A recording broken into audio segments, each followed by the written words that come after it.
Alrighty, everybody. Uh, Welcome to the set review for Tears of the Planet. And I have a very special guest with me. You know him, you love him. It's the one and only Travis Rudrose. How are you doing today? Howdy, folks. Rudros here. I haven't got to do that intro on a Final Fantasy video for a while. Oh, dude, thanks so much for having me. I am excited to look at the new cards for Tears of the Planet. Hopefully, this is a fun, exciting set for FFTCG. Yeah, I always love having Travis on for these. He gives a nice little different perspective on cards. He gets to be kind of the pessimist and my optimist. I'm always really optimistic during spoiler season. Travis just kind of brings Heck me down a yeah. little bit in a good way, as they say in Elf. But no, I'm really, really happy. It should be a lot of fun. Lots of really fun and exciting cards. I actually think this is a pretty cool set for the most part. Helps that I'm a big. I love Final Fantasy VII Rebirth, so like seeing all that like finally getting integrated into the game is really exciting. I think a lot of the decisions and the card designs of this set are really, really cool. I'm like happy to see some of the different shifts in card design and philosophy. Less excited about some others. We can get into those when we get to them. Yeah. But in the meantime, we do also have legacy reprints of this set. So I'm going in the list from the IGN slideshow. It's all on Materia Hunter as well. I just have a scene built for this that makes it really nice and easy for me to go through on them. But we do have three legacies. I actually forgot about which ones these were until I opened this up. But we have Ovelia. Um, I like Ovelia. I don't think she's particularly good. She's just fun when when she works. She's really cool. I think the biggest thing Yeah. holding her back is just like there's not a great Ramza or Agrias that like you really want to play with her right now. So could be fun, I guess. Like if you really like wanted to get spicy in Knights, they kill your Corilla and then you Aegis it back. But like I think she's missing just something to actually become a playable card. But I love the art, so I'm happy to see her getting reprinted. And she Yeah. was like randomly really expensive for a long time just because of the set she was printed in. Yeah. Yeah. Um, She's a fun blast from the past. I always liked people abusing her special. It's amusing to watch. I also just love how it gives haste to the forward too. So you could randomly give haste potentially if you didn't need the revive to like close the game. But we have Squall Opus 16. This is the Amano legacy. Love Amano art. This is some beautiful Amano art. And I remember on like the non full art version, this red really popped in foil. And seeing more of that foiling, I think is going to make this card look really, really nice in full art. And the card is really playable too, which is Yeah. always cool. And then we got Griever. I talked about this with Travis a little bit, but seeing Opus 21 get a legacy seems a little bit quick. Very soon. Very soon. Um, I would have preferred this just be Warrior of Light if we're doing a 21 Legend Legacy. Like, get more Amano art. That card is gorgeous art, but there's a bit of a Mobius sub-theme to this set as well. And, like, I do think Griever's a powerful card, if one that, like, kind of isn't in a great spot at the moment. So I sort of get it, like from all degrees there, but this is probably I would say my least favorite of the three legacies. It'll be a decently valuable one, I think, but like Yeah. don't get me wrong, I will be happy to see this in my pre-release kit, but it's not my favorite of the three. Yeah. Agreed. All right, so let's go into Fire. So we're gonna break down these my videos into two elements at a time. It's a small set this time. There's like 10 fewer cards for some reason in the set compared to previous sets. I think that generally the cards are pretty good. I think. Um, I guess like real quick, let's kind of lay out some expectations, Travis. In your mind, what would make this set be as good of a set as possible? Like, what are you really looking for in this set, or like in any Final Fantasy set? I'm just always looking for something to put it simply, something new, something to show that they are willing to at least try different ideas and try different angles for the games. My least favorite sets are when it's like, hey, here's the same effects on the same cards you've known for opus after opus, except this one the numbers are slightly different. Like I don't like those, so show me something new, show me a new angle, give me a hey, even if that's not the best card in the game, there's a good reason to play it. Yeah, I think that's pretty fair. I think that usually what I like to see them try to experiment with cool, fun, and interesting things for sure. I like to see them attempt to try to pull some older archetypes that people really enjoy and really like and kind of buff them to being playable, if not meta. Yeah. And I like seeing, cool art and characters that either didn't have a good card before or had a good card, but now there's an excuse to play, you know, maybe I'm playing like a Warriors of Light deck, but oh man, in Refia there's just not like a wall I want to play. Maybe there's a new wall or something that like will show up in this deck that like makes me excited to play a character that I like in another game, or even like on another card. That like Hmm. I don't have any attachment to Moby since I never played it, but I kind of have this weird attachment to Sophie, just given that like Sophie went from being like the boogeyman to being kind of like one of my favorite against the odds cards or whatever now. Like, Yeah. spoiler, she has a card in the set, that's why she like came to mind. But like things like that, I think are really fun. So we'll kind of go through and we'll kind of see how this whole set does on those metrics. So first off, in Fire we have Armstrong. It's a 2-cost monster, mobile artillery from 9. This is a full cycle. There are 2 different monster cycles this set. There's a set of commons, a set of rares. The commons, or the rares, kind of all over the place. They all do different things. But the commons all Yeah. do have this exact thing where it's tap and discard a card of their color to do something, and pay one of their color and sacrifice it to do something else. I do not think there has ever been a cycle of cards in Final Fantasy with this wide a like the best one is one of the most broken cards in the history of the game. The worst one, I think, is one of the worst cards in the history of the game. um, I cannot believe how wild it is, the level of differences on these guys. So I will say my first impression on Armstrong was not positive. I mean, the first thing people think of when they think of fire monsters that ping things is, I'm going to pop my Megissa with this. And Right. Armstrong does not let you do that, which I'm actually happy about. Again, I think that like Fire's reliance on Megissa is kind of to its detriment at this point, and I would like to see them Hmm. try to break away from that in some way.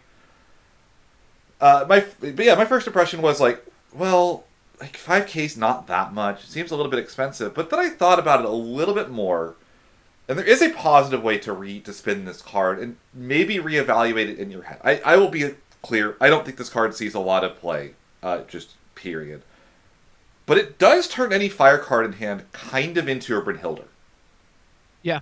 And Brynhildr is a really good card as a summon that like costs 2 CP, but effectively if you kill something, you draw the card back, so it's 0 CP. That's kind of what Armstrong does, right? Like, except you don't even need Hmm. to kill the thing; you just need to be able to do the 5K. And sure, there's a 2 CP investment at the beginning to get it down into play, but that's not far off playable, I don't think. I think the only like real spot this catches my eye is like you probably have to be pretty heavy into fire, so you have the cards to discard to it. But like there have been, I don't know if you remember this, but like I want to say it was a Portland Materia Cup in 2023. There was a deck that played like 30 fire summons with like the Bahamut forward, and the goal of the deck was just to mill the opponent out by never letting them actually punch in for damage. Yeah. And I almost wonder, like, would this card fit in there because it makes those summons so much cheaper and more efficient potentially if you're like, just trying to ping off small things. Yeah. Do you have any other like different reads into this that are kind of Not really. So this is kind of what I was talking about. One thing I like overall about the design of this cycle of monsters, I like that you can use the first effect, you dull it, and then you can still pay the second effect. That they both don't require like dulling as a cost, so you can use both in one turn if you really needed to. However, excuse me. I mean, I'm looking through it on Materia Hunter right now. We just have so many fire monsters that do either this effect or an effect so similar to it. Like, I just don't really see what about this guy is like, oh, okay, this is what I should use over the others, especially when fire is still very reliant on Magissa, and so many of these others work with Magissa. I think the only, like I said, the only other positive I can think of is just how repeatable it is. A lot of other fire monsters are like Yeah, you sacrifice them, they go away forever. This guy sticks around yeah, and continues to build value, but is that enough? I don't know. Like I said, the only thing I can think of are those like kind of win conless fire decks. There's actually another card I'm going to get to later that might come up and talk about that as well. So yeah. keep an eye on that concept because I think it might matter this set potentially. Up next, we have Iron Eater, category 11. Job Warrior, which is relevant. 3-cost Mithril Musketeer. When he enters the field, choose a forward opponent controls. If you have 5 or more warriors, or job warriors or name warriors in your break zone, deal it 8,000 damage.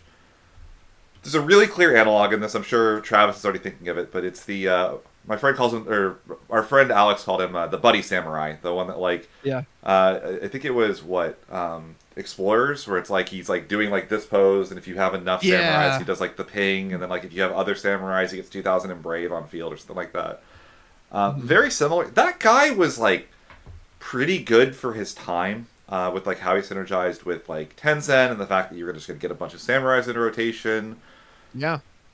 Um, the big thing with Iron Eater for me is he's kind of fighting with Ward to do the same thing. Exactly. And there's good to this. I mean, that means that you can play Ward and Iron Eater. And there's not the cast restriction, so maybe you could like cheat in Ward off of a Tyvis and then, pitch a card, play Iron Eater, and you do both. But you are going to need a lot higher of a warrior density, because I also think like Warriors is an archetype that like a lot of times it's not playing a lot of warriors. It's like 3 Yeah. Tyvis, maybe like a Furion, maybe a Ward, a Mog here and there, and like it's really all you need for the deck to be really strong, right? Hmm. So there is a reason to play a lot more warriors this set. Um, and then like one of your favorite terms is doesn't resolve through a Mott or Mist Dragon. This guy does Yes. miss both of those. I don't think it would have killed them to let you also check your remove from game, like how like Yeah. Ico and Astrius do. He's a common. Like again, there's a generous for a common. This is about as good as you could possibly print. True. Very true. Do you have any other thoughts there?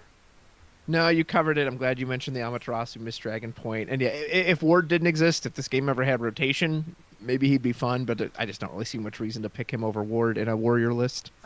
The difference between 7 and 8 is big because Ward Yes, only does true. 7. That is true. So you lose the burst.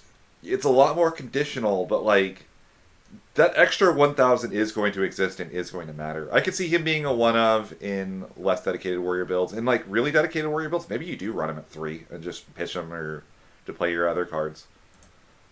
Does come in full art because it is new art for the set. Yeah. Um, Avalanche member, Cat 7, standard unit. Really still hunting for the good playable standard unit forwards that make me want to Hmm. play more of them. This guy is fine. He'll do good in limited. I don't really see a place for him anywhere else. I'll Uh, just comment on the irony that he's called an Avalanche member and he doesn't work with the old Barrett, the 14, Opus 14 one. yeah, I mean that's kind of the awkward thing about like job standard unit. Sometimes this maybe they could have had Avalanche operative like standard unit / Avalanche operative, so we could have like supported that potentially, but like even that Yeah. really wouldn't have increased his playability very much. I don't think this is not one of my favorite standard units they've ever printed. It's Yeah. fine, like it's not bad, but it's not like ooh, that's the this is the one. Speaking of the one though, look at this art. First of all, Yuja Ishihara's summons in this Hmm. are like the Leviathan last set, the Fenrir, the Ifrit, the Atomos. They're stunning. Like there's just no other word for it. Um, so all the summons have this first line of text where you can remove a backup from the game of their color to reduce the cost by 2. Um, Now, inherently, I like just off the bat, that's an incredibly strong line of text. You kind of get some modal flexibility. In mono decks, a lot of times you'll kind of get your 5 backups, and you're stuck with like the free cast backups in hand, and you can potentially like Hmm. I'm going to remove a backup and then I'm going to replace it with a free cast backup or whatever, or like I want to free up a name off of a backup. I think it's a really cool thing. Has a very high ceiling for sure, and you could also just pay for it. This one, choose a forward, choose another forward, do 9k to the first and 4k to the second. Um, I think it's pretty decent. I mean, 4k, 4 CP to do 9k, that's going to kill just about any target you really need it to. It is very cute that these are both, you can choose your own forward, so technically you can use the second one in your own Megissa, so it becomes like this Hmm. removal spell that then procs your Megissa, so your Megissa can trigger afterwards. Like, that's pretty cool. Fire has a lot of ways to round up small ping as well. You could like Zack afterwards if you need to kill a 9k and kill a 7k, which for a pretty cheap cost. I think it's just generally a pretty decent card. Yeah, I mean, great art. It's an interesting effect. When I saw the backup removal, like I know that'll be good in a pinch when you absolutely need it. But you know me, I do not want to get rid of my backups. I'm like, get rid of a backup. Ugh, no thanks. It just it's not. There's nothing wrong with this card. It just it's hard to make it stand out in a field of fire summons that I'm looking at right now, and they just all do such a similar thing. So I think the Magissa line is the most interesting part about it. That it's hey, it's removal and a Magissa ping all in one. That seems pretty useful. But beyond that, I don't know what. Why am I picking this over any of these other fire summons that I have? And notably, Magissa does not care about their backups, her backups once they're in play most of the time. Also true, Like yeah. those monks, those Palims, those Zondis, you really don't need more than like one of them. Yeah. So that's like another thing in Ifrit's favor for sure. If it had a burst, I would love it. Like, but Oh my gosh, yeah, that'd be great. especially because like there's a weird issue right now in Fire where the burst that you need to kill a 9K is the Opus 12 Ifrit, which is a Yeah. horrible card. And it's like, this is just an improvement in every way on that card, except for it doesn't have the burst. It's like, Yeah. man. That's like the only other thing that's like really annoying about the card. But I think it's cool. It'll see some play somewhere for sure. Yeah. Up next, we have a really interesting card in Ace. So this is a Fire Class 0 Cadet, cost 6. The cost required to cast Ace is reduced by 1 for each Class 0 Cadet or Fire character you control. I love when they do stuff like this, where it's like, it works with its archetype of like Class 0 Cadets, but also it works with his element. So it's like, if you want to play him in Mono Fire, you can play him in Mono Fire, but if you want to play him as a Cadet, he works as a Cadet. I think that's really cool card design. Yeah. The end of each of your turns, your opponent has received 5 points of damage or less. Ace deals your opponent a point of damage. And then he's got a special that's special 2 fire. Choose a forward, do it 2,000 damage for each Class 0 Cadet and or Fire character you control. I'm going to let you start on this one, because this is, I think, when you're talking about something new, this pretty much fits that mark, I think. It does. And so if anyone doesn't know, there are 4 card tribal slash categories that I was always very invested in. And they are Category 6, Scions of the Seventh Dawn, Warrior of Light from like the Opus 10, Opus 12 kind of early Ferris era, and Class 0 Cadets. I've always played Cadets since I got into the game. I didn't even like the game Type 0 that much, but I like these cards and I thought they were fun, and I've always been wanting them to be great. So I'm very excited to talk about all these Cadet cards here. Ace is a card that I don't think there's anything wrong with this card. Like you said, I really like the design. You don't have to jam him into Cadets. And normally 8,000 power on a 6 cost is like, oh, it dies to Amaterasu. But his effect triggers in the end phase, so you can't hit it with Amaterasu. And he's just kind of fun and unique, like you said, that I like this. Oh, I'm just going to start slowly peeling you damage. Now it's going to feel awful when that damage is an EX burst and you just set them up for something. But he's cool. Only thing I really don't care for is the special, like, for a conditional burn shot is like, that I'm not as big on, but I really like him a lot. I'm absolutely going to try and play Cadets this set. I don't know if this is the ace you run in Cadets, because there's so many good aces with the Lightning one and even the old Fire one, you could argue. But I like this card. I think he's at least what I asked for earlier, right? He's unique. He's trying something different. He can come down for 0. I think you're going to enjoy that. So I'm excited to try him. I'm going to be honest, I think that special, like, doing scaling damage is just flavor text, because, let's be real, that says that this might as well be a Glaciella for Jackpot Shot. And, like, Yeah. there are times you will hard special a Glaciella without using a Crystal and be happy about it. Yeah. Yeah, So, my first thought is, I really don't like him in Cadets. I think you could play him there. I think he would be fine. But I think the Opus 21 Ace is like a legend in disguise. That like Yeah, just the Lightning's very good. didn't have a friend before to like play with. And I'm like really excited to like see that card finally actually be a good card. But like also all of these reduced by, your characters, like, think about the cards that have done this. Jet, really good card, sees a whole lot of play. Ash, really good card, sees a whole lot of play. Ingus, really good card, sees a whole lot of play. Vaughn, bit less so, does still see play, right? Yeah. Ace, I think 6 is a really generous mark to do. If you're playing Mono Fire, that just says get 5 backups and then anything. Or Fire still has Goblins, which are good cards. Yeah. And those like fill your character count. And again, in that like really slow glacial Mono Fire control deck, you could just slap this guy down for free and your opponent's still in this awkward situation where all their stuff is dying whenever they try to play the card game, but they're also slowly dying to this ace just sitting there on the field doing nothing. So I don't know. I could see this card just not being worth the investment, even like just putting a card in hand, like late game, saying I'm going to put a card down that can't kill my opponent, but like can kind of get me in a situation where I can win the game. Maybe that's just not good enough to be worth the slot. But if Mono Fire is playable, I have to imagine you're playing some number of this guy in there, right? Yeah, I hope so, because he's a fun effect. All right, we got to go to the full art for this one. This is Cloud. Once again, the artists in this game when they do original art, like the Sephiroth and the sword behind him, the like kind of glowing eyes, the like I cannot wait to see what that blue looks like in foil too. Like, oh my god, this card is gorgeous. So 5 cost, not Cloud Soldier, which is really relevant. He's Job Merc. That's kind of the remake job they give him when they don't want him to interact with other soldiers. FF7.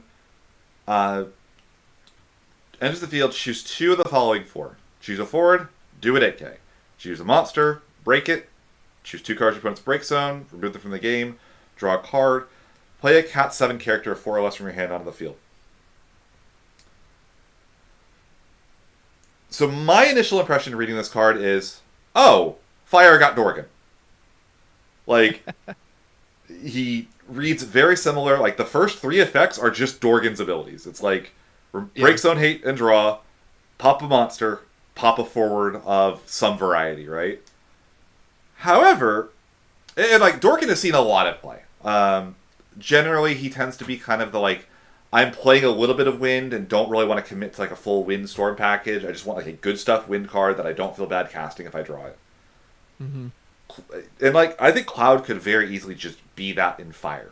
Fire is in kind of an awkward spot where it's like you want to play Amaterasu in other elements that are not like Mono Fire, and just a good stuff Fire card might just kind of fit the bill. Currently, like Terra sees a lot of play in that type of slot. But I also really like him even in like a Cat 7 deck. There's the Jesse backup that can reduce his cost by 1, so now he costs 4, which I think makes a huge difference in its playability. I think being able to cheat a character and draw a card, you know, like, if you think about it this way, say you play him off of Jesse, so you pay 4 for him, he draws a card and then plays a Cat 4 character. You literally just developed a free body.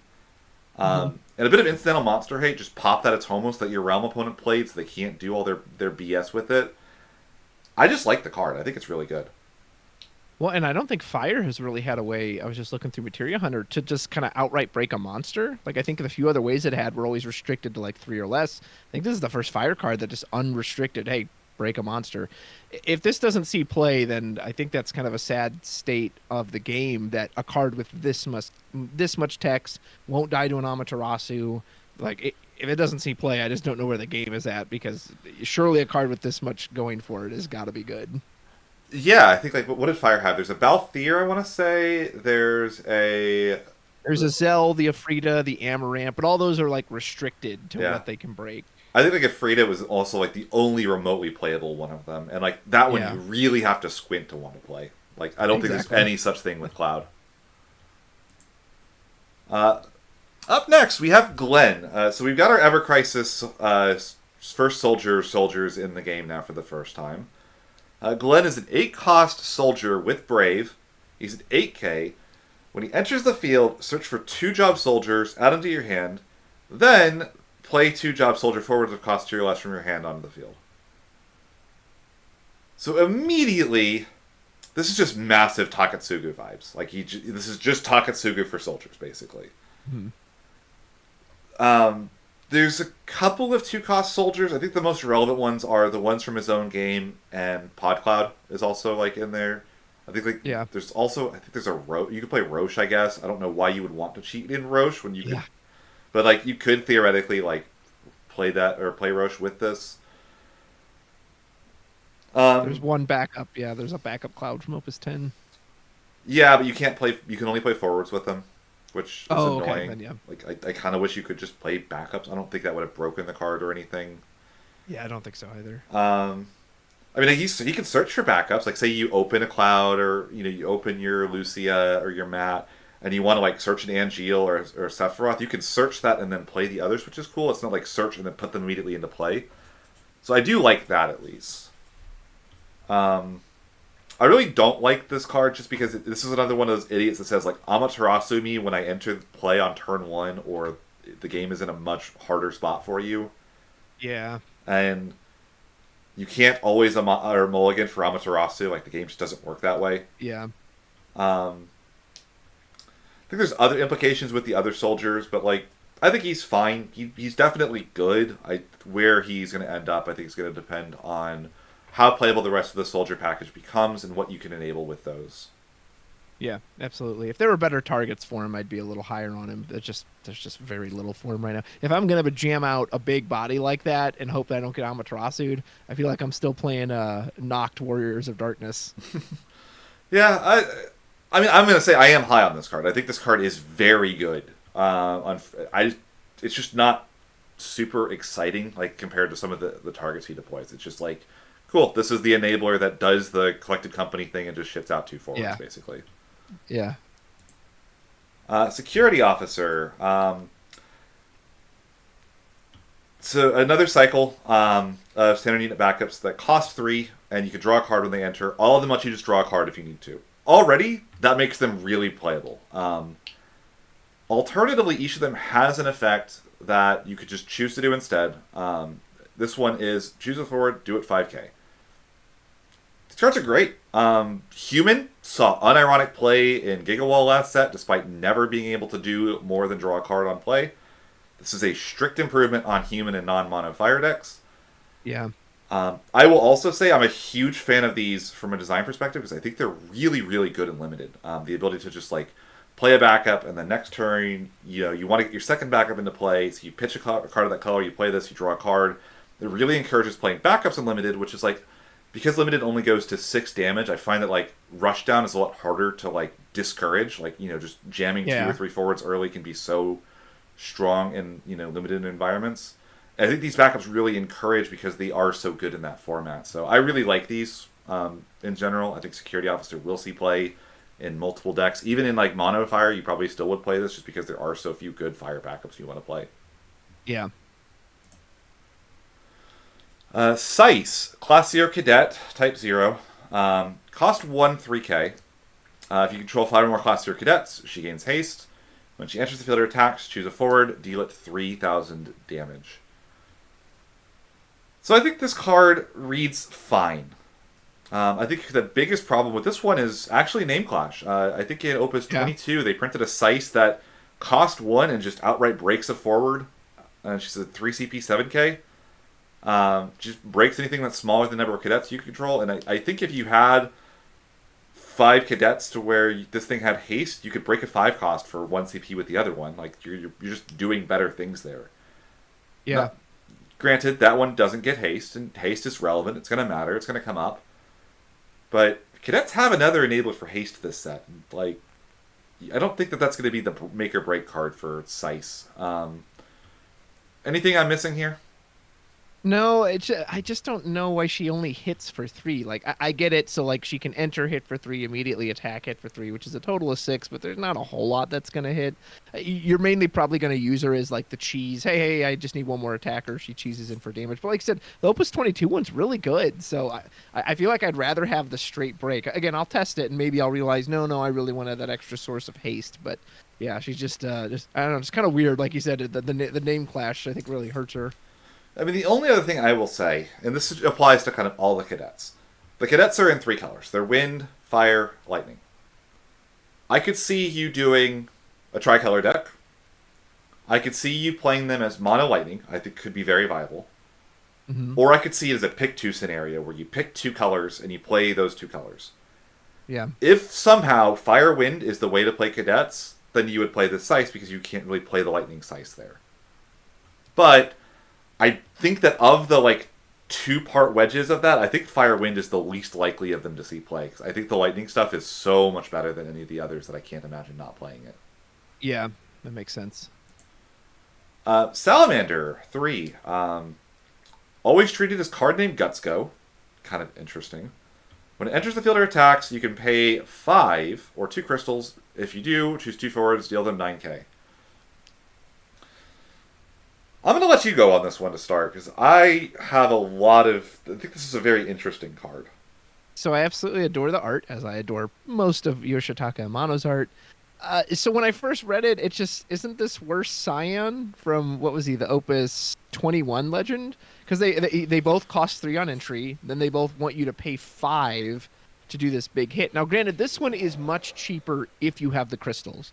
But one of the kind of neat things about that Scion too is that he didn't really require you to play crystals because he could just make them for himself. And granted, this Salamander too, you could argue, well, he's an upgrade to Cyan, right? Because he can do it when he enters or attacks. But I was thinking, man, if you're having to like dish out that much damage every turn, like what is your board state in? So I can see the upside of him over Cyan. Again, if you're really heavy in crystals, 2 crystals to just nuke 2 things, I think is going to feel really good. I don't think you're going to want to invest an additional 5 into him every single time. I don't think the Guts Go stipulation is ever really going to matter. So, yeah, when I saw him, I just saw worse Cyan unless you're investing in crystals. Yeah, I think that's relatively fair. My initial read on this, I like completely dismissed it if you didn't have the 2 crystals, but like, there's a non-zero chance you like play it, spend 2 crystals, pop 2 things, go to combat the next turn, attack, tap your backups, pop 2 more things. Like that's not bad. Like it's really expensive, but like there is a pretty decent, ceiling if you're willing to kind of invest to get there. Yeah. I One thing I will add, I wish for effects like this, I really wish they would stop printing the double win so that they can amot you after you've invested the payment. Like, give me the if. Give me that. Come on, if I'm going to invest 8 into this guy, I want to know it succeeds. I don't want to be like, haha, now that you've put 8 into it, bye. Yeah, it's going to be really painful if you pay the 5 and get him modded for sure. he freaking dies. But it is very above rate for what crystals cost, though. True. Like that's the thing that like really is kind of holding me and like kind of like going, well, like that's a lot of crystals, but like crystals are valued to be in like 1.5 CP. If you really think that first effect is maybe that first effect of it cost 4, like you can kind of squint and say, well, maybe just discard 2 from hand, and like you're still even getting a discount on what like is a pretty fair rate for the effect, and it's like, maybe I'm not like super high on it, but like I could see it being a side grade of Cyan. I do like Cyan's modality as well, where it's like Cyan can also just protect himself. That does matter. Cyan can sometimes get 5 crystals, spend 3 to pop 1 thing, and then hold 2 for later stuff too. Like that matters a lot as well. So yeah, I do think the Cyan comparison's pretty on point. But it's definitely a card that makes me think, and I do like when I have to think about cards some. Thinking's good. Up next, we have Deuce. This is effectively Urianger for Class 0 cadets. The same exact text, 3 cost backup, reveal 4, add a cadet. Notably, she adds backups. That's good. Will not complain about getting backups off of a card like this. I don't think Deuce is a name that like was particularly relevant. I think she had a wind backup that you could play in theory if you wanted to, but like it didn't really have text. Like it was just a 2 CP Class 0 cadet backup. Yeah. My only thing is, no matter how many cadets you put in the deck, she is going to miss occasionally. Yeah. Of course. The burst does a lot of heavy lifting though, because you can play 3 of this. One of them's going to go to damage. Maybe maybe one of the bursts will miss, maybe one of your first ones, but you're probably going to resolve it and have it hit at least once. Like, you can probably build it to where it's got an 85, 90% hit rate. Yeah. If you're in Fire on Cadets, you're 100% playing this card. If you're not, you can't play her. So I think it's pretty easy where she fits. Unlike the Cease and the Ace, she's only had 2 cards before this, and neither of them were amazing, so it's just a kind of easy auto-include simply because there's no competition. So it'll always feel bad when you whiff on it, but like I said, the burst is going to be really helpful. Trey, I don't think there is any chance this guy sees play. Mentions the field, choose a forward, do it 2k for each Class 0 cadet. It's kind of like a Merrill type of effect. If you have 4 cadets, he kind of generally says break something. The problem is, I think Trey is like the most important name for cadets right now because of the backup from Opus 21 as like a 3 CP EX burst that gets back a thing and starts building your cadet count. I can't imagine playing this Trey over that. I'll confirm this as I get through all of these, but Trey has 3 cards, and he's the only cadet I think so far who's been in all 3 of their elements, other than Ace. Ace is like everywhere. But yeah, like this one feels so uninspired. Like it's just such a basic fire enters the field, blast it for damage, and the backup one is so good. Like I really wish I know he's a common, but I don't know. I wish give me something else here. Um, Up next, we have a Palom. So 2CB backup, discard a card, choose a forward, do it 3k. Tap, discard a Porum, choose a forward, do it 7. I think this card's actually pretty decent for what it is. First of all, it's a common. Well, we're not going to go crazy. I'm not, saying this card is going to change the game or anything.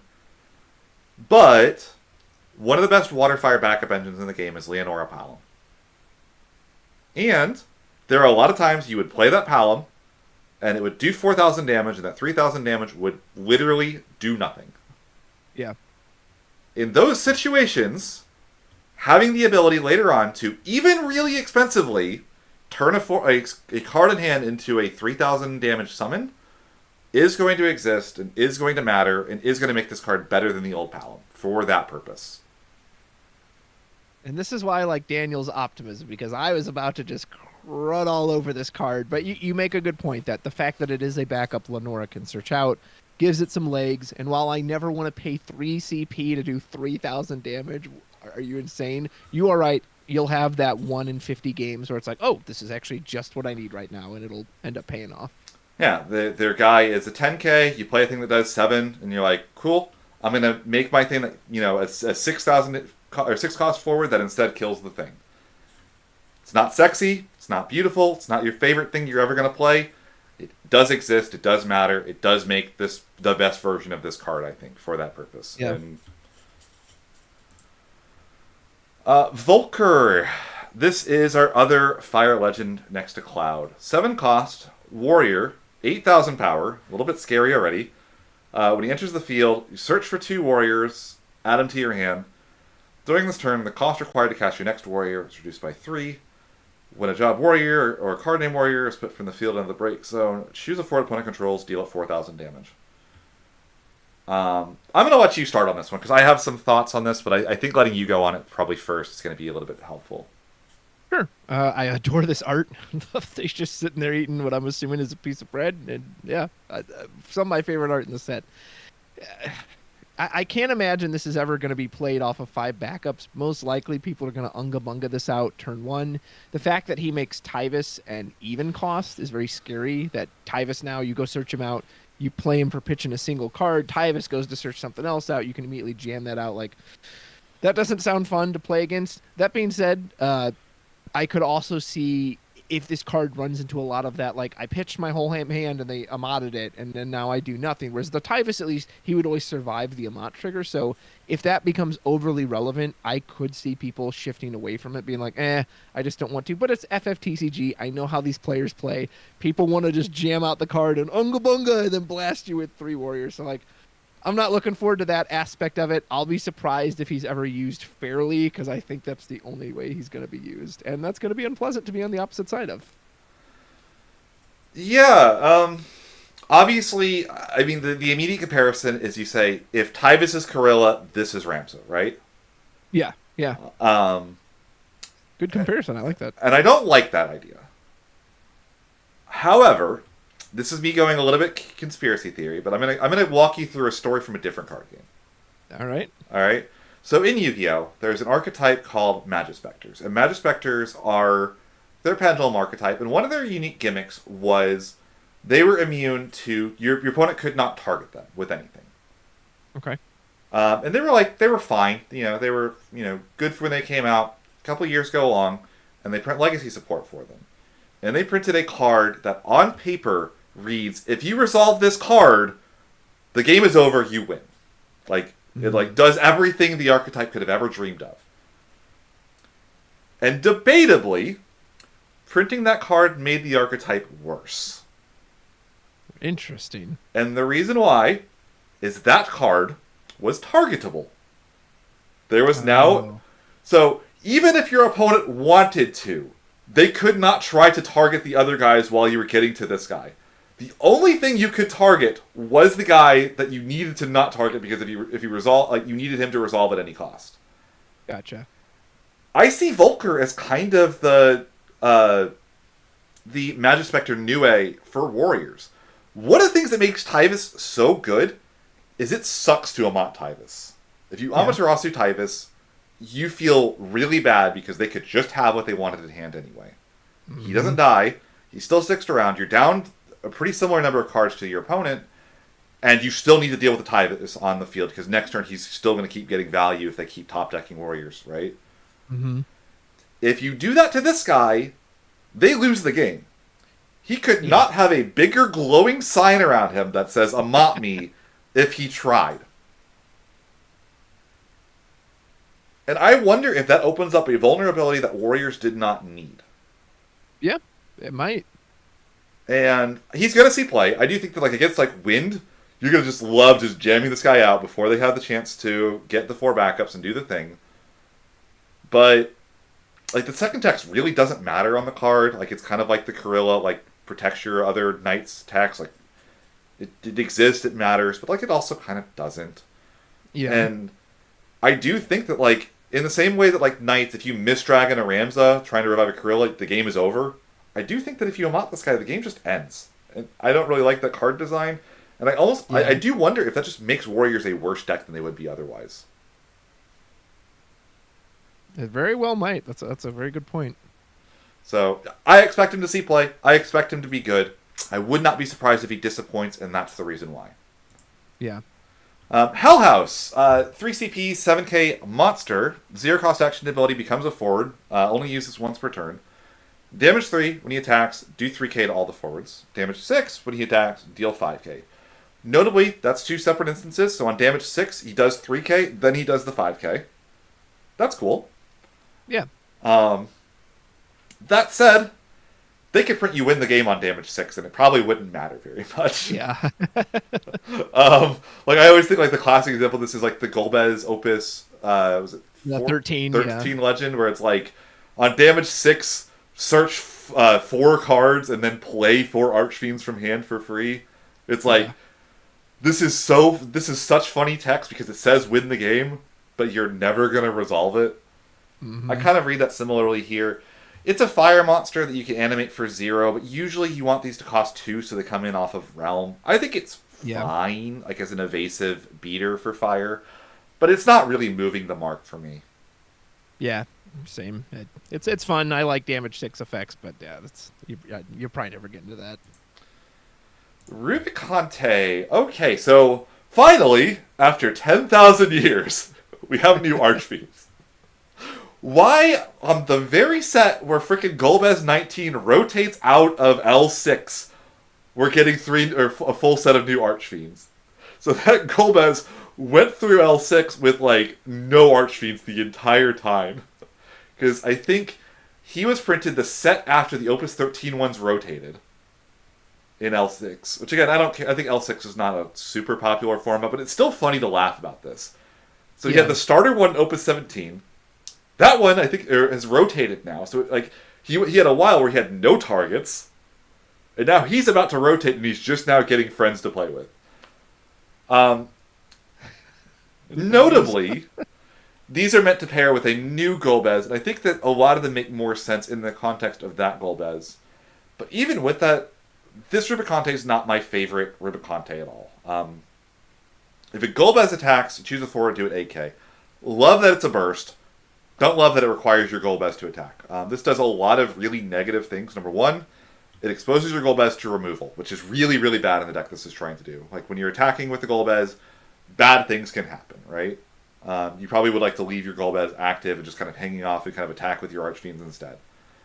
Yeah. They really couldn't have said if you control a Golbez when Golbez or Rubicante attacks, do 8k. Like, that wouldn't have broken the card. Like, let Rubicante do his own thing, right? I sort of get they want, like, the Archfiends and Golbez to be paired for, like, kind of lore reasons, but, like, surely there was some, like, a better way of making it where Rubicante isn't just, like, I am the backup to Golbez. Like, that's not really what Rubicante does, right? That's just weird flavor to me. Second effect, fire 1, name an element. If he's dealt damage by abilities to that element, damage becomes 0 instead. Uh, I think it's okay, but like it doesn't stop combat damage, and he's only an 8K, so he's gonna lose a lot of fights. Yeah. And it doesn't stop summons, so like it's gonna feel really bad if you like pay the 2 on this and then your opponent like pops him with a a cheap summon that just kills him. Hmm. Doesn't stop him from being broken by like a lightning ability. Like I don't, the Sephiroth LB for instance, the first one that comes to mind in this set. But like Sephiroth LB, if you can't declare lightning and him not get popped by that. Yeah. So I don't really like this card beyond the fact the art's really cool, but and the burst I love bursts, but nothing else in this card really speaks to me. He's just so under. This is under designed. Like you said, the burst is nice, but other than that, why is it only the Golbez has to attack? That doesn't make sense. Why can't he protect himself and the other Archfiends? If I have to pay a fire and a colorless, let him protect any of them. Ooh, that would have Let been it be cool. summons. Yeah. So he can put like the shield, the fire shield on Golbez. Well, especially like and if you restrict it to just abilities, then like there's still an out. Like your opponent still has a way of dealing with them. But yeah, having you're paying 4 for the Rubicante plus 2 for the thing. You're right. Him going with the whole cape and go, whoosh, let him throw the cloak in front of you and that would be thematic. It would make sense. Or if he can only protect himself, let it block summon effects too. Yeah. Let it so if they try to Amaterasu this trigger, he goes, I don't think so. Boom. I've absorbed your fire because I am fire, you foolish mortal. Like, yeah, he just feels undercooked. There is a good idea here. They just didn't push it in the right direction. Or if they don't want to protect all the Archfiends, at least let him protect. Like he clearly likes Golbez. Like that's the whole point of the card. Let him protect the Golbez too. Yeah. I'm with you on that one as well. Not my favorite Rubicante, but that's neither here nor there. Speaking of a card that's you're talking about underdesigned, this one might be overdesigned. So we have Red 13. He's a warrior, probably not very relevant for the job, despite warrior being a good job. 3,000 power. When he leaves the field, remove him from the game instead, which is bizarre text. Like there's so few cards that say that, and all of them usually have horrendous or really, really powerful effects, right? When he enters the field, choose a forward, it gains 3,000 power. Okay, it's not a world beater. It's not amazing, but sure, I could see it. Fire, play him onto the field. You can do it in the main phase if you control 2 or more Cat 7 forwards and if red is in the break zone. So I'm going to say I like that second bit of text. I think that text is really, really cool. If there were any less restrictions on it. You could just slash one of those restrictions out entirely, and I think the card would be fine. I would have loved it if it was you could do it during your turn instead of your main phase. So now you have a very visible and public combat trick. I don't think that would break the game to say I can buff a forward for 3,000 power during your combat phase if I control 2 Cat 7 forwards. It's visible, it's in the break zone. It's not any weirder than having the soiree backup that buffs by 1,000 power, right? When you tap her. Yeah. It's clear, it's present, it's there. Would not have a problem with that. The fact he removes himself from the game afterwards is absurd. They don't want you looping that, but sure, they don't want you looping playing this guy back from the break zone. Yeah. I think the restriction of needing the Cat 7 forwards is probably enough to keep it from being a problem, even if they did let you loop them. But I get that. If they let you do this from hand, I don't think that would have been broken either. You wouldn't want to do it from hand, but maybe if you did it from hand, you could I don't know, maybe you could do it on your opponent's turn if you play him from hand or something, right? But if it's in your break zone, it only works during your main phase. But the fact they didn't try to do that, maybe they could have given him back attack in that situation instead. Back attack, do that. When he dies, remove him from the game instead. So now you have this option of do I want to back attack red on my opponent's turn to buff my forward, or do I want to discard him early and then get him back with his action ability? All of that would have been really cool. As is, I don't really see it. I just don't. It's not necessarily bad, but is it worth a deck slot? Realistically, With the limit break we'll talk about later, this is the 9th card Red 13 has gotten, every single one of them has like this weird, overcomplicated, restricted. Just give me a good Red 13 that I go, oh, I want to just jam him in there. He's just yeah, just too many restrictions. It's already too fire. Like, okay, I have to basically play him in a fire deck. Like, is it also only main phase and only Cat 7 and he's got to be in the just completely over designed. And that's it for fire. I do like some of the cadets. I think Deuce is really good. I think Ace is cool. I think Fire is probably the weakest set of cadets here, which is maybe okay, because I think that some of the previous Fire cadets are probably some of the more playable of the older cadets. That kind of helps that a bit. Love Ifrit, the summon, I think is really cool. I love the cycle of backups. I think it's a decent-ish set for Fire. Yeah. So remember those monsters we were talking about Give me ice. Earlier? Gimme. And I kind of alluded to, this is one of the largest differences in a cycle of monsters between the best one and the worst one. This is the best one. So, Gimme Cat, tap, discard an ice card, your opponent discards a card. Only during your turn, only once per turn. It is Unalesca's text. Ice, sacrifice Gimme Cat, your opponent randomly discards a card. Only use this ability during your turn. You can start on this one. I will let you go before I talk. Thank you. You know how much I love Ice Discard, and I know how much you love it as a keyword as well.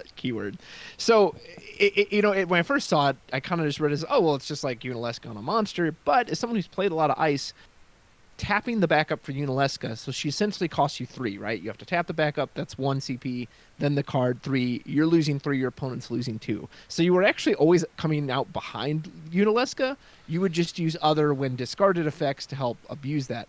Well, the Gimme Cat takes away that 1 CP that the Unalesca requires, and now it's essentially just 2. So now it's a straight trade, right? You lose 2, they lose 2. Yeah, he seems really good, and I love the random the effect on the other one. Now, granted, if you hate discard, like I know Daniel does, I know you're not going to look forward to playing this, but is it a good upgrade for Ice? Yeah, absolutely. Yeah, you might still play Unalesca just to maybe have, like, she's a good card in general. Having it on a backup is not bad. But being able to move, having to tap the backup to Gimme Cat, even with investing into the Gimme Cat early, is so powerful. Mm-hmm. And then the other thing, like, with this card, you played old school Yu-Gi-Oh! Yep. Are you familiar with a card called Delinquent Duo? Oh, yep, I know that one. This is Delinquent Duo. It's just Delinquent Duo for 4 CP. If you have 2 ice backups and an ice card in hand, this card allows you to tap the ice backup, discard with it, pay the second ice, sacrifice it. Your opponent discarded 2 cards, you discarded 2 cards. You tap 2 backups for it. Why is this thing multiplayable? Why is it cheaper than Gesper? Like, stop trying to fix Gesper. Gesper should not be, like, yes, Gesper was not designed properly. We acknowledge that you should have made Gesper's discard cost. Gesper would have been a problem if Gesper did not discard for cost still. Gesper would still have seen play, would still be seeing play, and would still be the most obnoxious fucking card on the face of the planet. They're still trying to do that 20 years later. Here's what we should have done. Here's what we should have. It's like, yeah, okay, we got it. All right.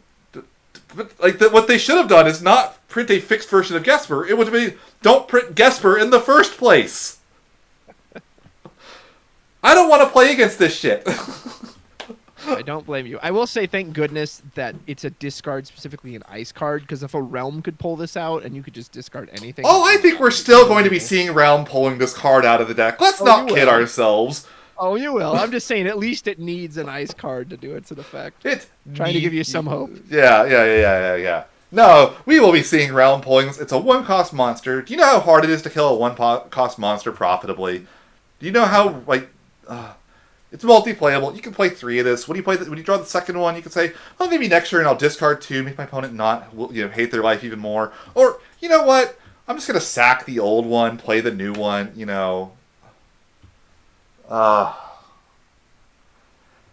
The fact this is in the same cycle as Abzu Shoal is the funniest damn thing in the history of time.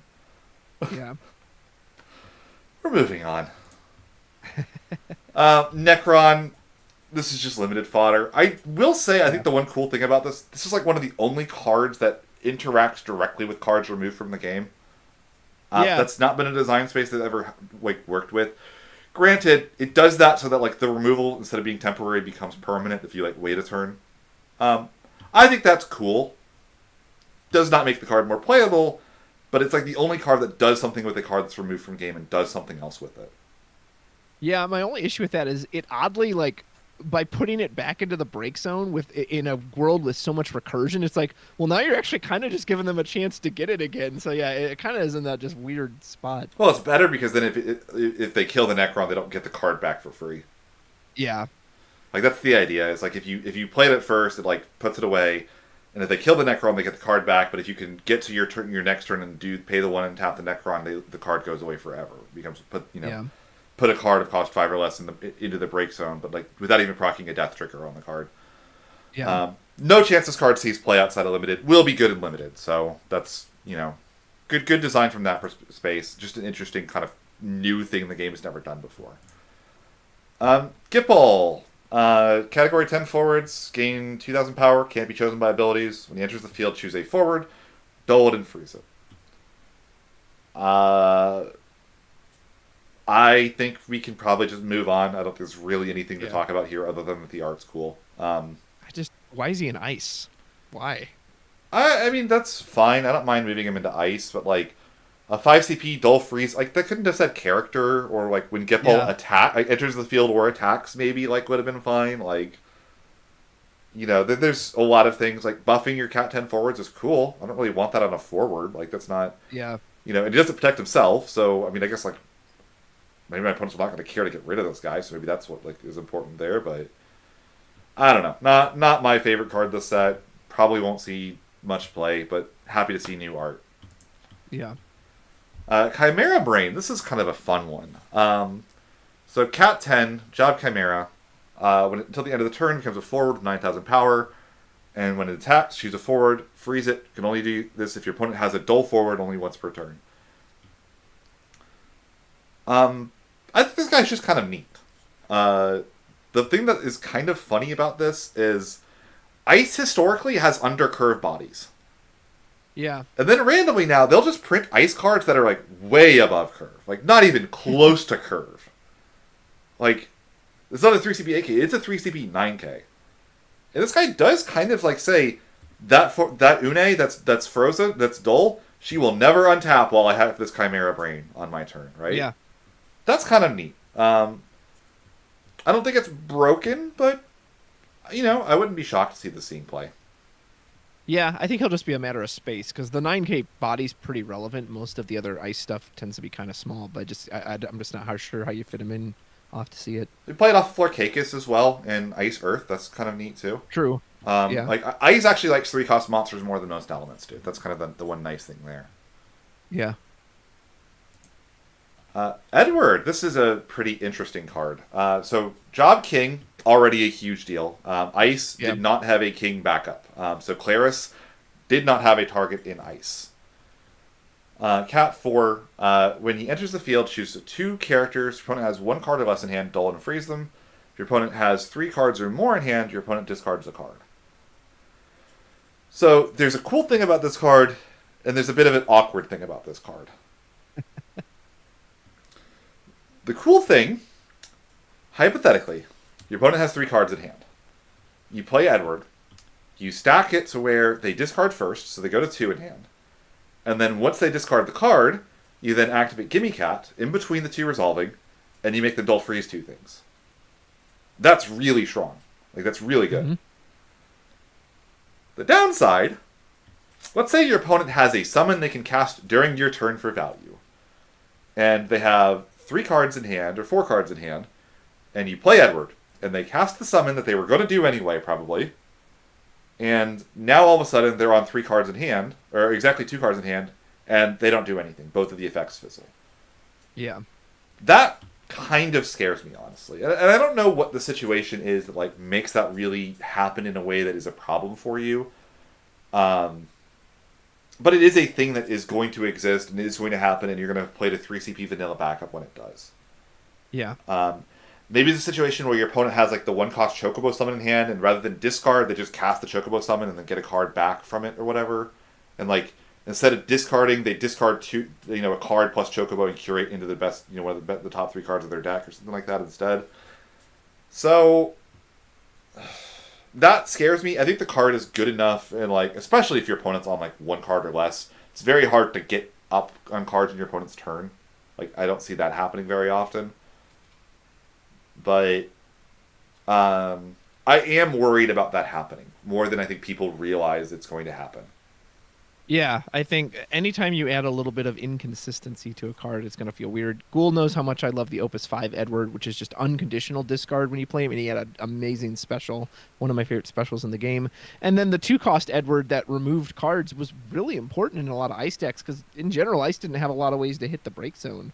So, like, if you can get that scenario you described, where you can get both the discard and a double dull freeze, I think he's going to feel potentially backbreaking, but I've also played the game enough to know that, this thing that read kind of in the middle actually happened a lot more than I thought. So I hope he sees play, but I won't be surprised if this one's just a little too finicky.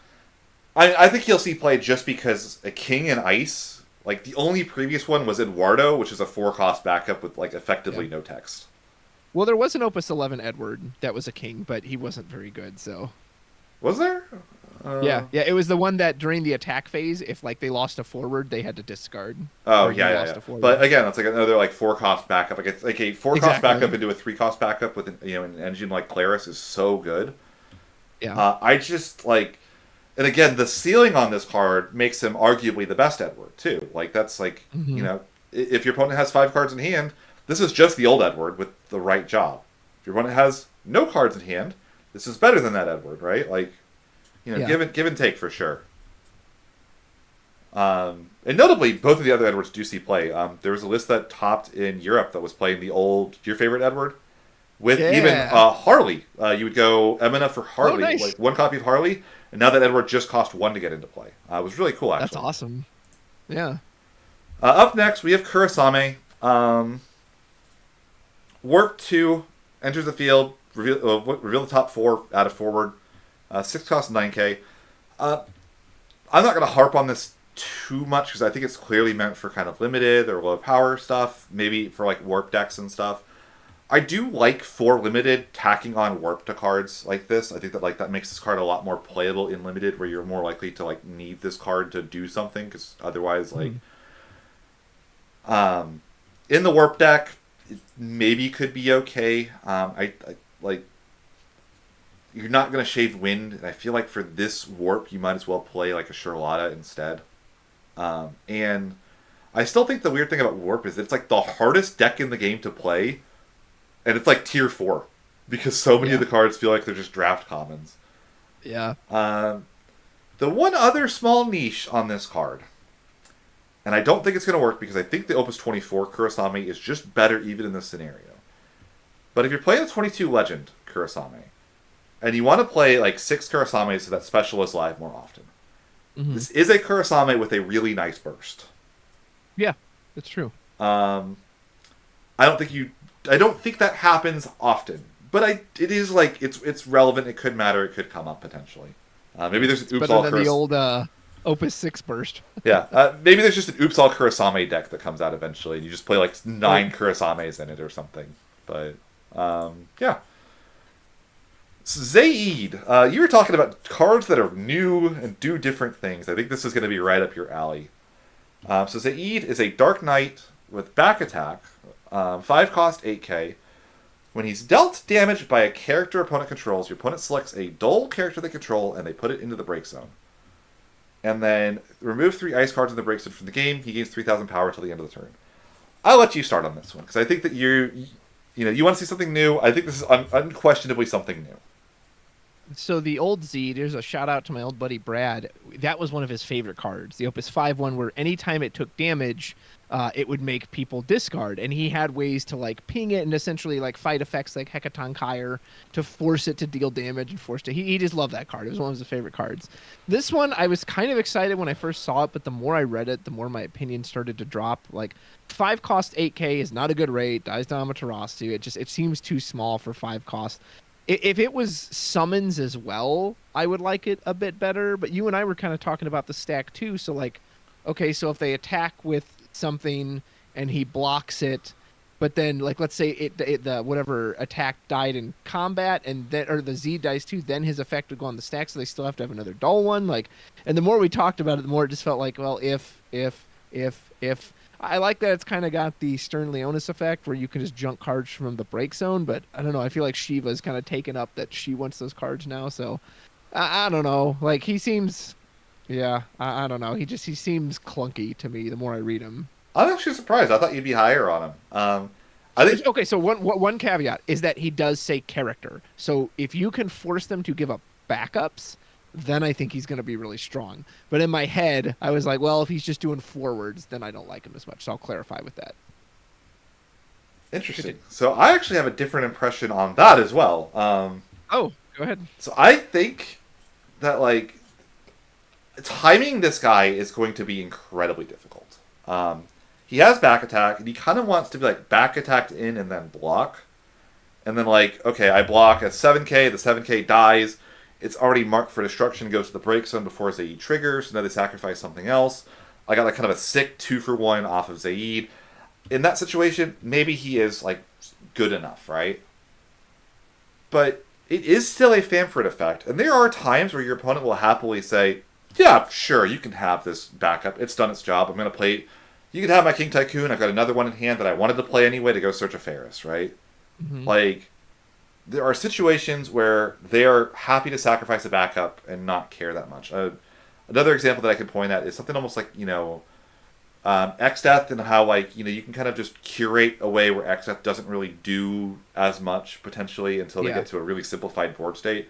If your one that has a really wide board state, Zaid might just not have text a lot of the time. That scares me. I do think he's going to be really annoying to get rid of. He reminds me a lot of Galif, actually, is like the big comparison that I think of when I see this card, of like, it's the exact same text. Remove 3 cards when you break them from the game, gain 3,000 power. That is exactly Galif's text. And there are games where Galif, like, you don't really curate your opponent's break zone, and they drop the Galif, and you go, fuck. Like, I can never get this guy off the field. Like, I have to bounce him or outright break him. And some decks just can't do that very easily. And in those decks, Zaid might actually, like, in those matchups, Zaid might be really good.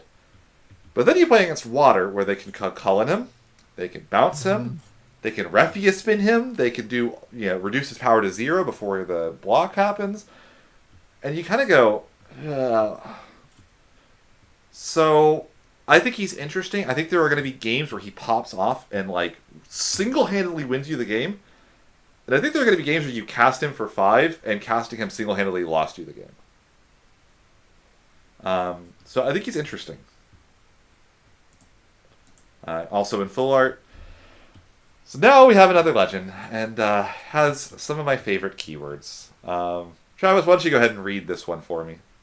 So this is Sephiroth, which I didn't realize it was a legend at first because just the art looks so kind of plain. So he himself has first strike. He also gives soldier forwards other than himself first strike. I don't know why it couldn't have just said give them all first strike, and that's how he gets it, whatever. And then anytime a forward with first strike you control attacks, your opponent discards 1 card, and he has a special that's a bit of a throwaway. It's just, discard a card, 5k damage. It's fine, nothing special. So so the soldier deck has never really been a thing. I don't even recall like tournaments that I've seen people try to take a soldier deck. We talked about how good the Genesis was last set if he had kind of a payload. Is this the payload for it? It could be. I mean, he's slow on his own, so he does need other soldiers.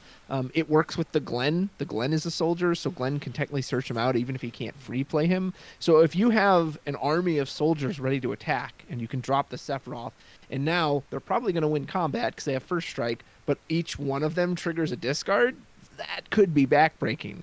But if you don't have his support and you have to play a Sephiroth by himself for 4, that doesn't seem nearly as powerful to me. So I'm not going to buy into soldiers until I see that it does what they think it's going to do. When that comes out, I'll be like, all right, soldiers are amazing. But they keep giving these soldier hints, and I've yet to see it actually pay off into anything. This card's really good, I think. Unfortunately, and I think it's enough to make soldiers really good. So first off, this does one of my favorite things in FF when they do this, which is, there's the lore implications. The lore implication is he works with soldiers. Hmm. but they didn't restrict it to soldiers. It is not a soldier-specific card. It is a First Strike Matters card. True. Ice has a lot of good First Strike cards in general that people kind of, sleep on. I think of cards like Theodore has First Strike. Yeah. That all exists and matters. And I'm really sorry to bring this to your attention, but there is a hero from Opus 21 named Sky Serpent General Rugagine. Oh yeah. Rug has First Strike. He can give a character First Strike, and he can give Sephiroth haste. So it's Rufus Rug again. It's Rufus Rug, but with a third discard this time. And I think that that reads really strong to me, because I think the one thing that's underrated about Rug is how sticky the turd is. Like, he's really hard to get off the field sometimes, in the same way that Chaos being a 9K was really hard to get off the field. Yeah. The special isn't the most broken thing, but if all your forwards have First Strike, 5,000 damage matters, because nothing is blocking you anymore, right? How would it be 3 discards? Wouldn't it just be Rug attacks discard, Sephiroth attacks discard? If you have another forward on field that can attack, if you have more, yeah, okay. You can give it I was First thinking Strike. turn 1. I was thinking the old turn 1 Rufus Rug. I was like, wasn't this essentially going second? You just have to have a Roche. Oh yeah, Roche is okay. Yeah. You go Roche, Sephiroth, Rug, attack with the Rug, give the haste to Sephiroth, attack with Sephiroth, attack with Roche. Roche has First Strike from Sephiroth, and now all of a sudden your opponent has discarded 3 cards. You have built your own Theodore. That has also done the 3 damage. Well, now I have to curate that deck so I can run that opening turn against you. Oh, it gets even better too, because on top of that situation, they've taken 3 damage, right? If you don't top deck a Rug next turn, you play a Surges. Surges dulls the forward they play, and you attack for 4 damage that turn, because the Rug gives the Surges haste. And that's 7 damage. Yep. It's fragile, it'll die to Cucullin, but you still have to get the idiots off the field after Cucullin. The Cucullin doesn't end the game or stop them from doing the thing. So it's a bit like a higher roll Rufus that is like a Mega Rufus when he goes off. Mega Rufus. I think this guy is really, really good, for better or worse, and I think there's going to be a whole lot of decks that are very happy to see this. So outside of Rugagine, though, how do you still think he's that strong? Oh yeah, do you think that combo? Absolutely. Okay. This is the DLC for Genesis. A Genesis DLC.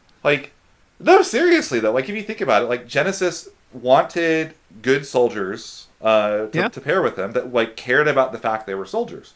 Now that Genesis gains First Strike, you could play this guy for 1 off of a Genesis trigger, which is absurd. He's a lot more appealing at 1, yeah. You think about that pairing now with the Zac legend from this set as well. Zac can gain First Strike, which makes it a lot safer to attack with a Zac. Zac can then revive another soldier, including, hey, guess what? Roche has haste. Gonna gain First Strike from the Sephiroth.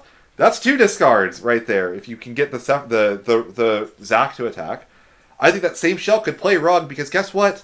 Zac doesn't need the characters on field to get the revival. He just needs to be able to attack. And guess what gives haste inherently? Rug. And good old Rugagine. There's so many small synergies and things that kind of make this feel like a strong aggro shell, that we might have just had the Chaos bans, but I have a feeling the turn 1 discard a couple cards and punch you in the face for some damage isn't going anywhere. I'll put it that way. Might want to dust for your sake, I hope you're wrong. Might want to dust those Leviathans off if you took them out of your deck. I'll put it that way. Soldier Candidate. This isn't a great card. I think it's cute in the same way that the previous set of Soldier Candidates were. I like that it works with other ones, and those ones kind of worked with other standard units. So there's a cool synergy there. 2CP, Dolphrey as a forward on entry is not bad, but I don't think that the Soldier Candidate package is enough to make this worth doing by itself. Chadley, this is a really, really cool card. I'm going to let you talk about this one first, just because this is another one of those cards that I think does something really unique and cool and different. Yeah, and Ice doesn't really have effects like this, so he's an investment. He wants you to put him down early, which you want to put him down. He's a turn 1, 2-cost backup, and then the longer the game goes on and the more you lose forwards, he gets all these research counters that he can then cash in to bring anything back. Really, the only restriction is it has to be 4 or less, but it doesn't have to be Ice, so you can combine him with other stuff. It's also just during your turn. Doesn't say main phase. You can do this as a combat trick. The forward will enter in active, so it had haste, it could go in right away. Yeah, he's fun. He seems like a fun investment. He's a card I would love to see early, or maybe Emina searches this out so you can slap him down so you can start generating counters. That being said, it's a pretty big investment. Are you going to realistically get this off more than once in a game? Maybe, I don't know. It depends, I guess, how heavy you're going into monsters too. So, but I would love to see a game where a Chadley can resolve multiple times. So yeah, he's a fun card. I really like this one. Yeah, definitely interesting. I do wonder, like, my only question with this guy is what deck is playing this, right? Yeah, Like, and he only triggers during opponent's turn. That's the part that kind of worries me a bit. yeah, so you have to be, like, in a deck that's playing enough forwards where they're going to be dying on your opponent's turn, which, to be fair, that happens a lot. That's the game of Final Yeah, Fantasy TCG, is you both play forwards, and forwards die during your opponent's turn to the other characters doing stuff to your forwards.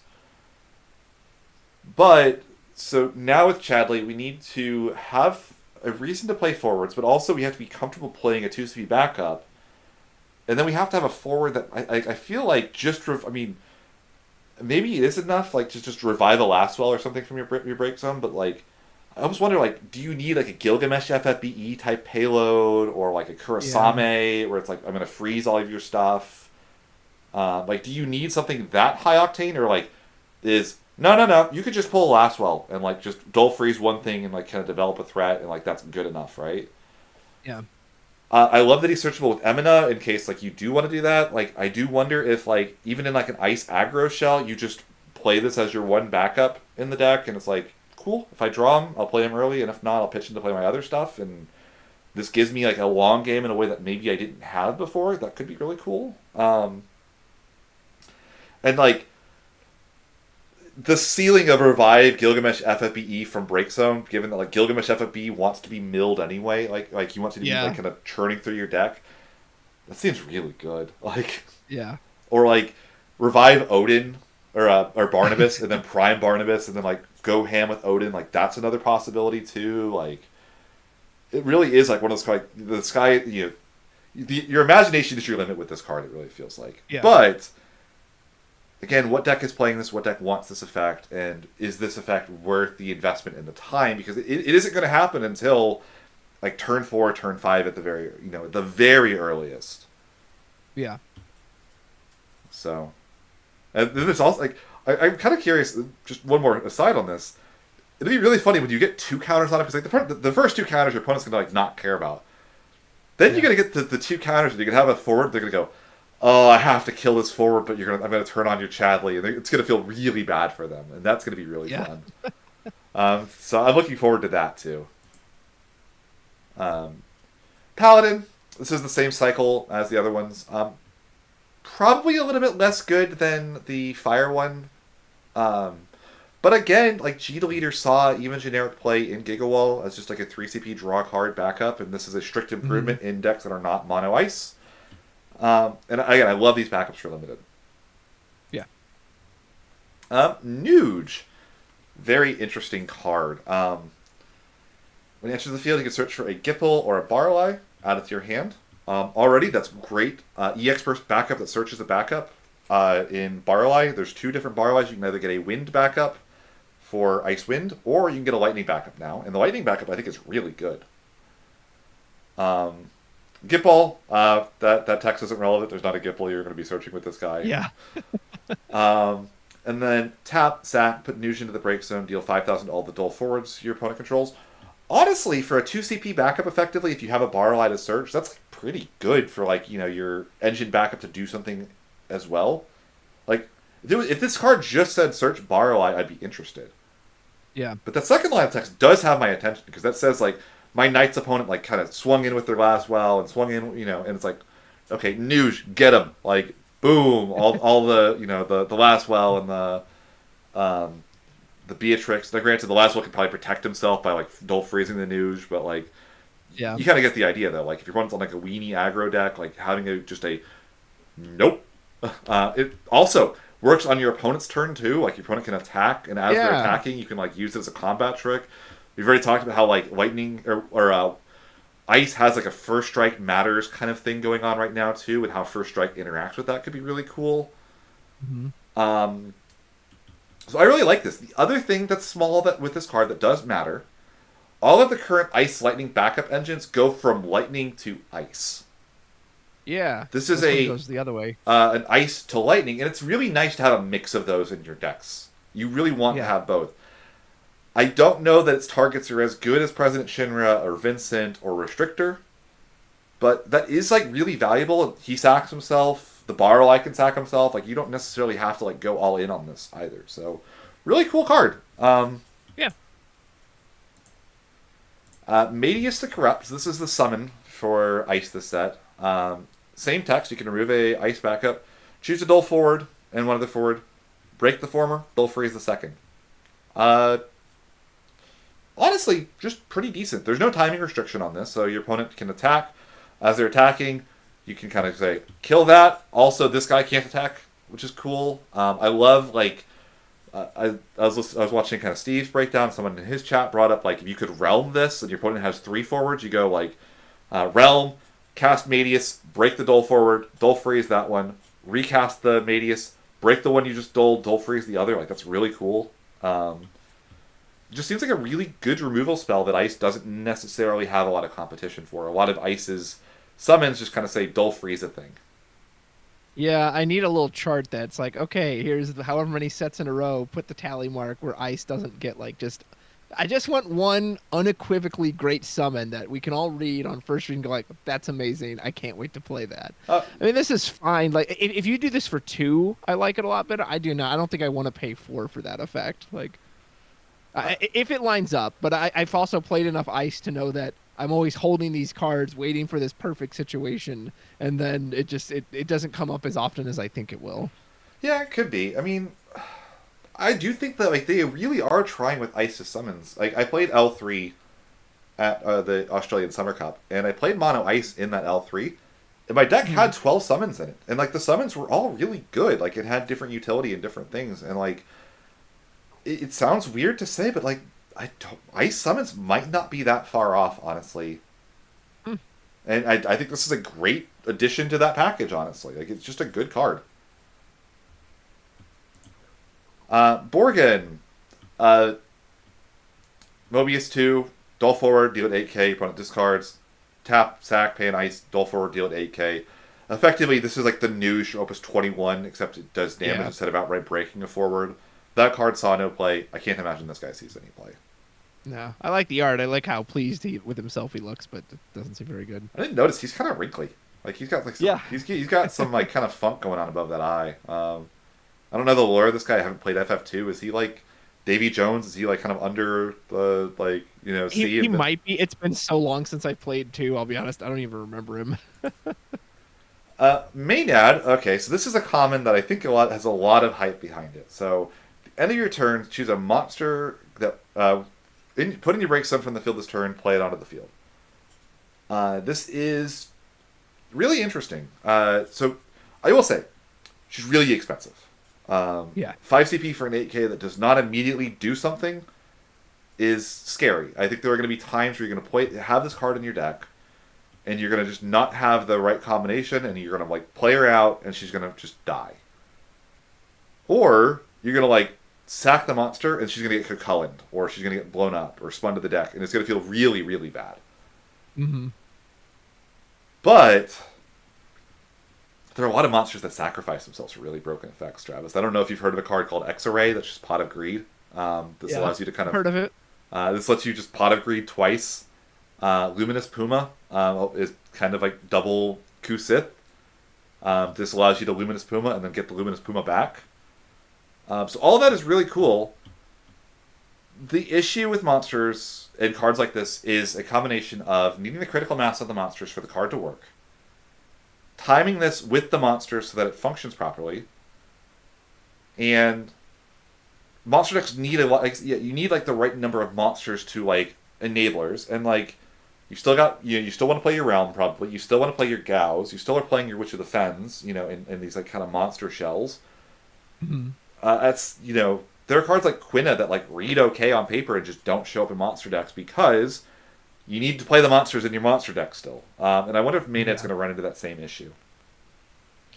Yeah, she's pretty interesting. Lore-wise, she's kind of accurate. If no one's played the After Years, she comes down and essentially summons a lot of chaos for the people in 4 to deal with. But she kind of, one of the things I was complaining about with a card like this is, oh, it dies to both Amaterasu and Mistdragon. Well, they can't Amat it because it's the end phase, and they can't Mistdragon it in the stack. They can like try to preemptively Mistdragon it, but if you can play another monster that you can then immediately break, you kind of get around that anyway. So, and the value is clearly here. There's no restriction, like you said. Oh my gosh, if you get to abuse Luminous Puma with this, like insane, good gravy. So she reads so strong, unless she's just like too expensive and too weak. And like you said, you have that combination of, which happens in FF sometimes. Like, cool, I got the main ed, I don't have any of the monsters. Or, well, I got the monsters, but I haven't seen her. So I would like to see her at least see some play. My fingers are crossed for her. And like the other thing that like kind of is, this is like the weird thing about her is like she doubles up on your Luminous Puma or your Exo-Ray. But like even if you Exo-Ray, get back the Exo-Ray and play her, the first Exo-Ray is kind of just paying for your main ad and not really like necessarily doubling in the same way that like Go-Go does, right? Right. So that's another like comparison. Like, Go-Go Exo-Ray has kind of been a thing on Fringe playable for a long time, but like also hasn't been. If you end up like Go-Go Exo-Ray main ad, that sounds hilarious, but also like that sounds like Magical Christmas Land as well. Like, how often is that happening? So really interesting card, really cool card. I'm excited just because of that. So fingers crossed on her. Yuna, this is for a rare, one of the most interesting rares I think we've ever had. So 3-cost Yuna, Job Gullwings and Black Mage, both of which are like surprisingly relevant. Like very rare to see that. Cat 10, 7k.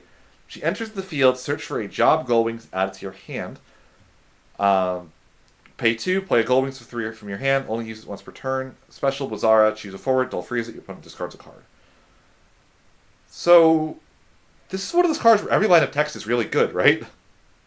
Yeah, there's none of these lines of text individually read very bad. Read bad at all, they all read good. Searches a Gullwings. Check. Can search herself. Check. So you could even just play 3 Yunas and it would probably be okay. 2 CP, play a Gullwings. Check. Have you heard of this little card called Tyvis that's a 5-cost that searches on entry and then plays? This is kind of just Tyvis. Yeah. Now, granted, if you wanted to do more with Tyvis, Tyvis gets to do it for free, but Tyvis doesn't get to play on your opponent's turn at all. True. Like, it's very possible with this Yuna, you could go, play Yuna, search Brother, pay 2, play Brother, search Pain, opponent's turn, pay 2, play Pain, break the guy. Like, that's, like, very realistic. Like, that is a 1-card setup that develops a backup, puts 2 forwards in play, and pops something your opponent does. And then the special's great. Like, Ice, don't freeze a forward, discard a card. Like, if you just brick on Yunas, you can't really brick on this card. Yeah. I think the only, like, negative is, like, I think the other targets are not as absurd as some of the warriors. Like, I think the new Pain is really good. Brother is a great backup to be getting. The new Riku is really good. But, like, the new Riku isn't, like, super interactive. She just kind of helps you ramp a bit. Pain still kind of has some of the weird issues that, like, if you're playing like in a Black Mage's shell, or, like, you're kind of still doing the same thing you're already doing. You're just kind of doing more of it, which that might be good enough. But it is something to kind of note with this card. Yeah, I wish she had more targets, because it's a fun card. It has really good implications. It can even get Buddy, even though it can't use him for the cost reduction, but he's just a good backup to always get. But yeah, like that Riku backup that can tap for colors is a fun backup. Okay, but then now you can't use the Riku forward, so I really like the card, but if it doesn't see play, I think it'll be just because the amount of targets it has is so limited. Yeah, it really does feel like it's like the 2 new ones this set plus Brother are like the really good ones to play. But then you also like have an awkward issue where it's like, well, those are Earth and Lightning, and Brother's Wind, so you're developing a Wind backup randomly in the middle of your Ice, Lightning, Earth deck somehow. Like, one of those is probably getting played off color, which I imagine is probably the Riku. But like, then it's like, okay, so are you Ice, Wind, Lightning? Are you just like, I don't care what color Brother is, it's a backup, it's just a free backup? Like, those are kind of the questions I think you have to answer with Yuna. before you decide if the card is like really, really good or just pretty damn good. Yeah, Lene. So this is our other ice legend. it's Uh, Len, by the way. Len. Yeah, Okay. I've played a lot of 10-2, so I know all these Yep, characters. yep, yep. Fun tidbit about that, but one of the funniest things I've ever heard. You remember Althea, right? Yeah, Did you know that that is not her name? really? What is it? Althea, apparently. Oh, all right. Well, No one has ever said that name correctly in the entire time I've played FFTCG. Tori told me that the other day. He's like, I thought everybody was just crazy and like, like making fun of the character when everybody called her the wrong name, and I realized nobody played Crystal Bearers. yeah, because I Um, was usually calling her that. so yeah, Len, job songstress doesn't matter. Summoner does matter. That that matters. Beginning of your attack phase during each of your turns, remove the top card of your deck from the game. Cast it this turn, anytime you normally could cast it. In Magic, this is called Impulse Draw, where it's like you remove it from the game, it's exiled, it's use it or lose it. If you can't use it that turn, it's gone. Pay 1, remove it from the game, choose a summon, man and black it. Is what I'm going to just shorthand that as. So, I think she's really, really interesting. And I think that there's a lot of potential here. Yeah. She kind of says, draw a card every turn, which in Ice is really rare. She is Summon Recursion, and she's instant speed Summon Recursion too. So like if your opponent threatens her on their turn, you could say, actually, I don't need the Lene anymore. I'm just gonna get the Shiva back and kind of bank it for later on in the game. That seems really good to me. The problem and the thing that makes me curious is we've had Impulse Draw in FF before, and it's not been great. Now, that said, we've never had an Impulse Drawer remotely this good before. I think that, like, what have we had for Impulse Draw? We've had the You had Physalis the Hero. Physalis. You had to discard a card, and then you remove the top two. Yeah, which, like, kind of not a huge fan of that. Because you have to discard for it. This is just free. If this could just be a 0 CP forward if you hit something you like off the top. Yeah. You have like the Mog 13-2 backup, but like you could also just play the old Mog 13-2, which is always going to supersede that one. Mm-hmm. You have like you could like kind of squint and call like Helena Leonis or like the Warrior of Light that like does this, like that, but like those are curated Impulse Draw. Like those are a little bit better than what Len does. Yeah. And FF does have a weird thing where like if you play Emina and then you play Len, and then Len shows Emina when you go to combat phase, you didn't really get a Len trigger that turn because the name clash rule. So I think she's going to see play. I think she's going to be good. But there is going to be a bit of a push and pull on like if I'm playing a control ice deck, do I just jam Len early to try to like develop backups quickly and like go from there? Do I try to wait and just play her and say, well, if she hits something good, she's good. If she doesn't, she's just, Lulu, right? Or Terra. Like that there's a world where that's just good enough on its own. I don't know which of these she ends up being. Is she, like I said, is she that aggro card that just draws you a card each turn and then okay, I flipped a Rufus, I'm going to ditch two from my hand, I'm going to play the Rufus for free, and now Len is free and did her job there. Like what mode she ends up being used in, I have no idea. I've heard some talk of like maybe you play her in like Storm because she kind of says draw a card in Storm, which could be good. FF10 has a lot of synergies with like win cards between like the Riku that can color fix for you, or like Barley is Cap 10. Buddy can search you. Brother can search her for you along with searching Lulu, so like it's alternate target there. She's a summoner, so Rydia backup can search her in Ice Earth potentially, but like does Ice Earth want this? Because like Ice Earth, I think of this like really slow control grindy deck and not a deck that like wants to be like I'm gonna gamble on trying to getting this burst of value that Len provides. Mm-hmm. So I could see this card being underwhelming. I could see this card being the best card in the set. I will be surprised if it's that good. They really captured this moment from the game very well in the art, so I really adore this artwork. Yeah, you can see Shuyin's hand there reaching out to her. I don't know. This card's just kind of weird. It's all over the place. When I first read the action ability, I didn't realize Len removed herself. I was like, wait a minute, you could just like load up every summon possible and then trigger them later. No, she removes herself. But that kind of makes her immune to removal. That you can always just send her on her way once you've done that. Yeah, the impulse effect, I didn't like it on Physalis. I think it's just too random. That, when you draw a card, you get to decide what to do with that card. You can pitch it for CP. You can save it to play onto the field. You can save it for your opponent's discard effect. And when I have used that Physalis, impulse effect so many times, what did I get? Oh, the same two cards I already have on the field. Okay, so I basically did nothing. At least this one is free. You don't have to invest in it the way you did the Physalis. So I don't know. She's all over the place, and I can clearly see the ceiling. But I also know what happens when I play these cards, which is I never hit anything amazing. And so, yeah, I don't know. I don't really know what to think of her, to be honest.